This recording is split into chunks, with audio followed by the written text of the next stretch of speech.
जय भीम, नमोबुद्धाय. वर्षवास मालिकेमध्ये आपलं सर्वांचं स्वागत. हा चॅनल आपण पाहत राहा. चॅनलला लाईक करा आणि धम्माचा प्रचार आणि प्रसार करणं ही आपली सर्वांची नैतिक जबाबदारी आहे. म्हणून आपण हा चॅनल पाहतच राहा.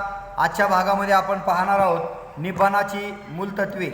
एकदा आदरणीय राधस्थवीर हे भगवंताकडे आले आणि त्यांना अभिवादन करून बाजूला बसून भगवंतांना त्यांनी प्रश्न केला, भगवान, निब्बाण निर्वाण म्हणजे काय? तर भगवान बुद्धाने उत्तर दिले, निब्बाण म्हणजे विकासापासून मुक्ती. परंतु भगवान, निब्बाणाचा उद्देश काय आहे? त्यावेळेस भगवान गौतम बुद्ध म्हणाले, निब्बाण स्थितीत राहून पुण्यशील जीवन जगता येते. निब्बाण हेच निब्बाणाचे ध्येय होय. निब्बाण हेच साध्य होय. एकदा भगवान गौतम बुद्ध श्रावस्ती येथील अनाथ पिंडकाच्या जेतवान विहारात वास करीत होते. त्यावेळी भिक्खूंना बोलवून ते म्हणाले, भिक्खू हो आणि भिक्खून हो. उत्तर दिले भगवान आणि भगवान त्यांना म्हणाले, नीचतेकडे ओढून नेणारी मी तुम्हास शिकवलेली 5 बंधने भिक्खूंनो तुम्हाला आठवती काय? यावर स्थवीर मालुक्यपुत्त भगवंतांना म्हणाले, भगवान, ती 5 बंधने मला माहीत आहेत. मालुक्यपुत्ता, ती कोणती आणि ते सांग. भगवंत, मला आठवते की आपण सांगितले होते की सिक्काये दिठ्ठी, हे शरीर मी आहे. चिकित्सा, मानसिक अस्वस्थता, शीलव्रत, परामास, धार्मिक कर्म आणि विधी यावर सर्व काही अवलंबून आहे अशी मानणारी नैतिक दोषता, कामराग, इंद्रिय सुखाने उद्भवणारा उन्माद आणि दृष्टी, बुद्धी ही भगवंतांनी सांगितलेल्या माणसाला नीच जगाशी जखडणारी 5 बंधने होत. आणि ही 5 बंधने म्हणजे भगवान मला ही माहीत आहेत.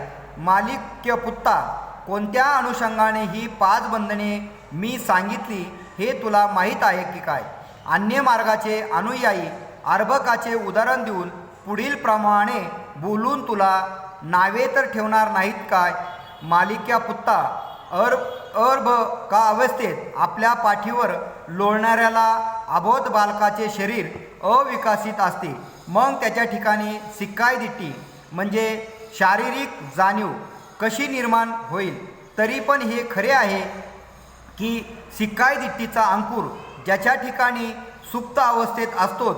मालुक्यपुत्ता, त्याचप्रमाणे आपल्या पाठीवर लोळणाऱ्या या अबोध अर्भकाचे मन अविकसित असते.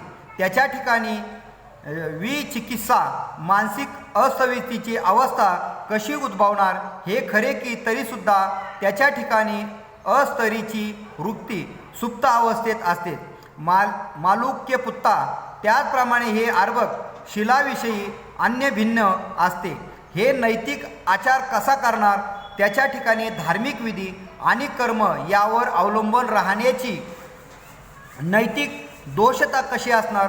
तरीसुद्धा त्याच्या ठिकाणी ती वृत्ती सुप्त अवस्थेत असते. मालुक्यपुत्ता, ह्या अर्भकाच्या इंद्रिय वासना अविकसित असतात. मग इंद्रिय सुखापासून उद्भवणारा उन्माद ते कसे जाणणार? परंतु तशी वृत्ती सुप्त अवस्थेत त्याच्या ठिकाणी ती असतेच. शेवटी हे मालुक्यपुत्ता, त्या अर्भकाच्या दृष्टीने दुसऱ्या जीवितांना अस्तित्व नाही. मग ते प्राण्यामात्रांसंबंधी आपल्या मनात दृष्टी व बुद्धी कशी धरणार? परंतु तशी वृत्ती ज्याच्या ठिकाणी सुप्त अवस्थेत असते. मालुक्यपुत्ता, ते अन्य पंथाचे अनुयायी अशा रीतीने लहान अर्भकाचे उदाहरण देऊन तुला नावे तर ठेवणार नाहीत काय?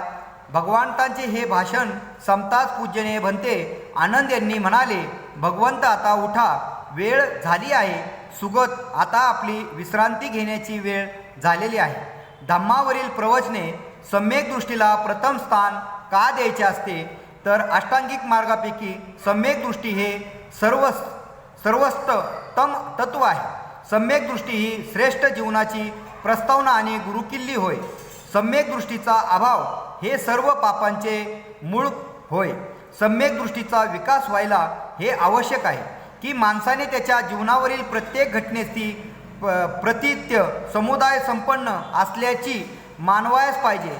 सम्यक दृष्टीचा अर्थच असा आहे की प्रतित्य संपन्न नियमास म्हणजे कार्य आणि कान भावाच्या नियमास जाणणे. भिक्खू हो, ज्याची दृष्टी संकल्पवाणी कर्म, उपजीविका, साधना, स्मृती आणि समाधी मिथ्या आहेत.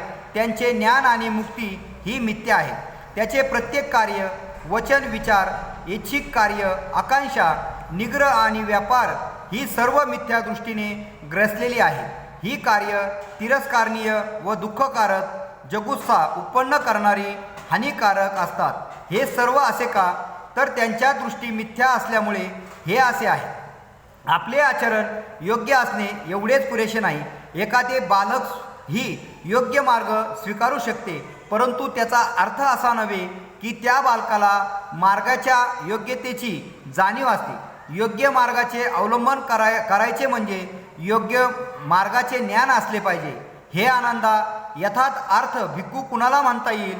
बुद्धिपूर्वक कोणते कार्य शक्य आहे, कोणते अशक्य आहे हे ज्ञान ज्याला झालेले आहे त्यालाच यथार्थ अर्थ भिक्खू म्हणता येईल.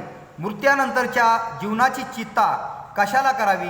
एके समय स्थवीर महाकश्यप आणि स्थवीर सारीपुत्त हे वाराणसी जवळच्या इतिप्सी 3 मधील मुग्धवनामध्ये राहत होते. त्यावेळी स्थवीर सारीपुत्त सायंकाळी आपल्या एकांत संपून स्थवीर महाकश्यप यांच्याजवळ जाऊन बसले. अशा रीतीने बसल्यावर स्थवीर सारीपुत्तांनी महाकश्यपांना प्रश्न केला, मित्रा काश्यपा, मृत्यूनंतरनं तथागतांना अस्तित्व आहे काय? तथागतांना मृत्यूनंतर अस्तित्व असते किंवा नाही यासंबंधी भगवंतांनी काहीच सांगितलेले नाही. तर काय तथागत मरणानंतरही राहतात की नाही? भगवंतांनी हे देखील व्याकृत केलेले नाही, सांगितलेले नाही. मग मित्रा, तथागतांना मरणोत्तर अस्तित्व असते आणि अस्तित्व नसते अशा दोन्हीही गोष्टी मानवायच्या काय? मित्रा, हे सुद्धा भगवंतांनी म्हटलेले नाही की मरणोत्तर राहतात किंवा राहत नाहीत. तर मग मित्रा, तथागतांना मरणोत्तर अस्तित्व नाही अथवा नाही असेही नाही असे मानवायचे काय? हे सुद्धा भगवंतांनी सांगितलेले नाही. मित्रा, भगवंतांनी का सांगितले नाही?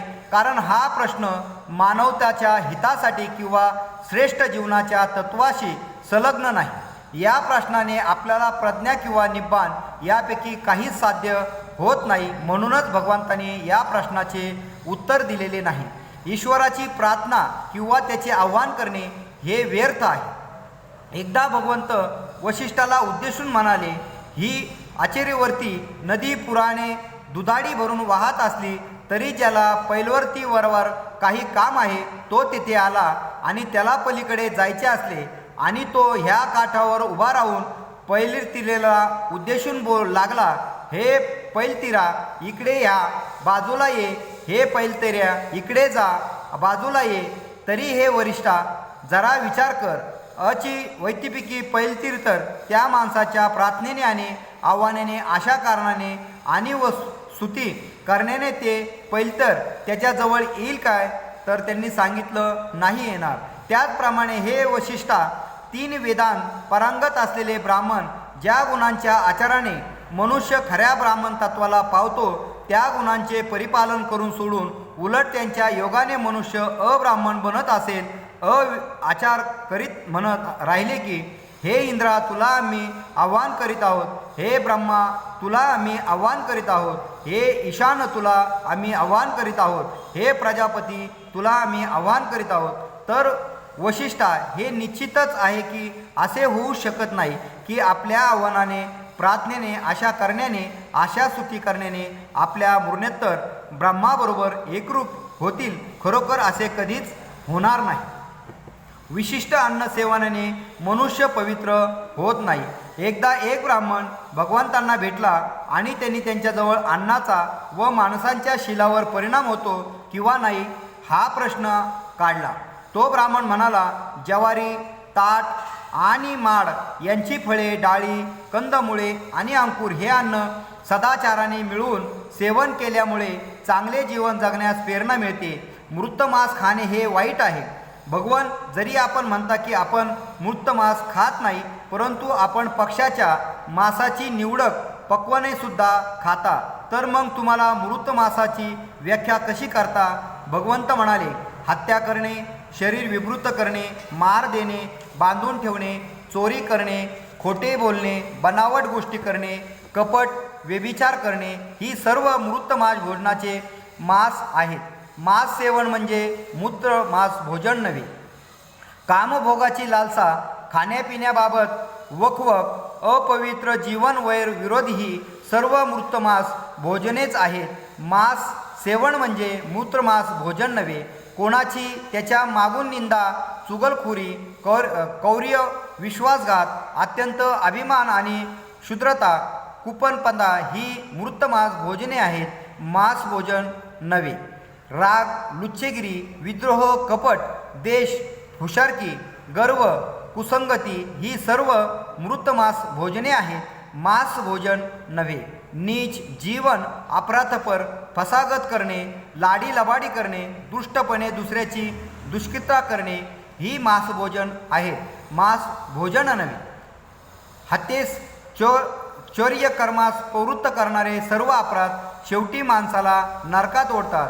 ती सर्व मृतवासन भोजने आहेत, मांस भोजन नव्हे. शंका घेणे हा ज्याचा स्वभाव, असा माणूस मांसमिच्छ सेवनापासून प्रवृत्त झाला, वस्त्राचा त्याग करून दिगंबर अवस्थेत राहू लागला, शरीरावर जटा मुकुट वाढवू लागला किंवा शिरोमुंडन करू लागला, वस्त्राऐवजी कातडी परिधान करू लागला, यज्ञ करू लागला, पुण्यजरणासाठी तपश्चर्या अवलंबन करू लागला, तीर्थात यज्ञ आहुती देऊ लागला आणि दुसरीही क्रियाविधी करू लागला, तरी तो कधीही पापरहित होऊ शकणार नाही. आपल्या इंद्रियावर प्रभुत्व मिळवा, आपल्या सामर्थ्याने संयम करावा शिका, सत्याची कास धरा आणि करुणामय व्हा.